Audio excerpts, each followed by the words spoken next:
وعباد الرحمن الذين يمشون على الأرض هونا وإذا خاطبهم الجاهلون قالوا سلاما। জান্নাতের অ্যাপার্টমেন্ট যারা চায়, রহমানের বান্দা হিসেবে নাম যারা তুলতে চায়, তারা রাস্তা দিয়ে যখন হেঁটে যায় বিনয়ের সাথে হাঁটে, নম্রভাবে হাঁটে, ভদ্রভাবে হাঁটে। কথাটা কার?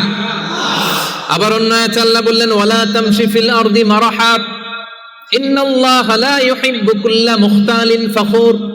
জমিনে অহংকার ভরে হেঁটো না, গর্ব ভরে হেঁটো না, অহংকারীদেরকে রব্বুল আলামিন পছন্দ করে না। 12টা গুণের 1 নাম্বার গুণ আমরা জানলাম, ইয়ামশুনা আলাল আরদি হাওনা ইয়ানি মুতাওয়াদিআ। রহমানের বান্দারা রাস্তায় বিনয়ের সাথে হাঁটে, ভদ্রভাবে হাঁটে, ডিসেন্ট ওয়েতে হাঁটে, কাউকে কষ্ট দেয় না। এই পয়েন্টটাকে বুঝতে পারছেন সবাই? সবার কাছে ক্লিয়ার? নট নেসেসারি যে শুধু হাঁটার ক্ষেত্রেই বিনয়, না, ড্রাইভিং এর ক্ষেত্রেও ভদ্রভাবে ড্রাইভিং করতে হবে। ইয়ামশুনা আলাল আরদি হাওনা লিটারালি শুধু হাঁটার ক্ষেত্রে ভদ্র, আর ড্রাইভিং এর সময় ইচ্ছা মতো ড্রাইভিং। কিছু ছেলে পেলে আছে এমন ভাবে হুন্ডা ড্রাইভ করে, এমন রাফ ড্রাইভ করে, মালয়েশিয়াতে আছে না নাই? মেলাকাতে অবশ্য আমার যুবক ভাইরা এগুলো করে না কেউ এখানে। হ্যাঁ করে? সর্বনাশ না। ওই অ্যাপার্টমেন্ট বুকিং দিতে চাইলে রাফ ড্রাইভ করা যাবে। কিছু মানুষ আছে দেখবেন যে গাড়ির ইঞ্জিনের যে সাউন্ড, এটারে কমানোর জন্য পিছনে কি লাগায়? সাইলেন্সার লাগায় না? অনেকে ওইখানে এমন একটা জিনিস লাগায় ইঞ্জিনের সাউন্ড আরো 3 গুণ বেড়ে যায়। এরকম ডাকাইতে আছে না নাই? মানে ও যে দিক দিয়ে যাচ্ছে সবার নজর যেন ওইখানে করে। বিভিন্ন হাই রাইজ কন্ডোমিনিয়ামস গুলোতে যারা থাকে এদের রাতের ঘুম এরা নষ্ট করে। কিয়ামতের ময়দানে আল্লাহর সুপ্রিম কোর্টের কাঠ গড়ায় তোমাকে দাঁড় করাবে কে? তাহলে মেলাক্কার ভাইরা, ইয়ামশুনা আলাল আরদি হাওনা এটা শুধু হাঁটার ক্ষেত্রেই ভদ্রভাবে হাঁটে এমন না, ড্রাইভ করার ক্ষেত্রেও রাফ ড্রাইভ করে না, ট্রাফিক সিগন্যাল মেনে চলে, অন্যের কষ্টের কারণ হয় না, ভো ভো শব্দে বাইক চালায় না। এটা রহমানের বান্দার বৈশিষ্ট্য। কথা কি ক্লিয়ার? পারবেন এরকম? হাঁটার সময় ভদ্রভাবে, ড্রাইভ করার সময় ভদ্রভাবে, এটা রহমানের বান্দার কয় নাম্বার গুণ? কথা বোঝে নাই? এরকম আঙ্গুল দেখান। সবাই রাজি? কথা শুনতে হবে, এরপরে বুঝতে হবে, এরপরে কথাটারে ডাইজেস্ট করতে হবে, মানে হজম করে ফেলতে হবে। এরপরে আমি আরেকটায় যাবো। এটা ডাইজেস্ট হয়েছে? হজম হয়েছে সবার?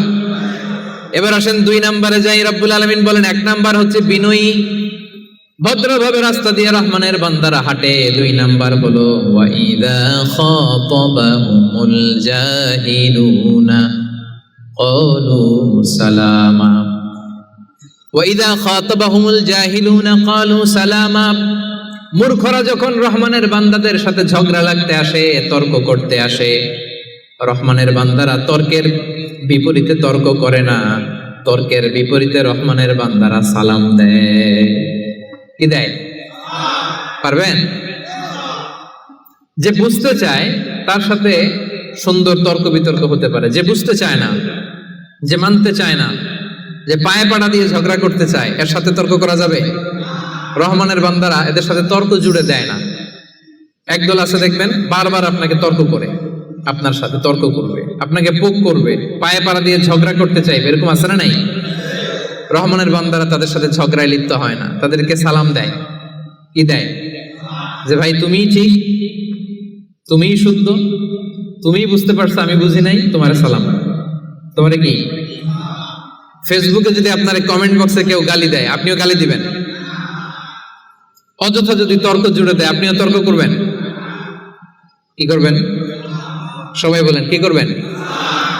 এজন্য রাব্বুল আলামিন বলেন ওয়াইদা খাতাবাহুমুল জাহিলুনা ক্বালু সালামা। রহমানের বান্দারা অযথা তর্ক জুড়ে দেয় না, তর্কের জবাবে তর্ক করে না, গালির জবাবে গালি দেয় না, মন্দ আচরণের বিপরীতে মন্দ আচরণ করে না। রহমানের বান্দারা সালাম দিয়ে কেটে পড়ে। সুবহানাল্লাহ পড়ে। 2 নাম্বার ক্লিয়ার? অযথা তর্ক করতে চাইলে, কটু কথা বললে, গালি দিলে আপনি কি দিবেন? ওরা গালি দিলে আমরা সালাম দেই, ওরা ষড়যন্ত্র করলে আমরা দোয়া করি, ওরা বুলেট মারলে আমরা ফুল ছুঁড়ে মারি, চিল্লায় বলেন ঠিক কি না? এটাই মুমিনের বৈশিষ্ট্য। কারণ হেরে যায় হিংসা আর ষড়যন্ত্র, জিতে যায় ভালোবাসা। তাই না? ভালোবাসার যে কত শক্তি ওরা জানেই না। ভালোবাসা দিয়ে যে বিশ্ব জয় করা যায় এটা ওরা জানেই না। এজন্য ইদা খাতাবাহুমুল জাহিলুনা ক্বালু সালামা। তর্ক করবে, অযথা ঝগড়া বাঁধাবে, আমরা ঝগড়া করব না, আমরা সালাম দিব। আমরা কি করব? সবার মনে থাকবে? 2 নাম্বার বুঝা গেছে? মুখস্থ হয়েছে? ডাইজেস্ট হয়েছে? খালি এই কয়েকজন বুঝছে, এদিকের কথাই কয় না। রাগ করছেন? বুঝেন নাই? 2 নাম্বার পয়েন্ট বুঝতে পারছেন ভাইরা? তর্ক করলে তর্ক করবেন নি? এই তো বলছে। কি করবেন? এইভাবে উত্তর দিতে হবে, বাঘের বাচ্চার মতো। পারা যাবে?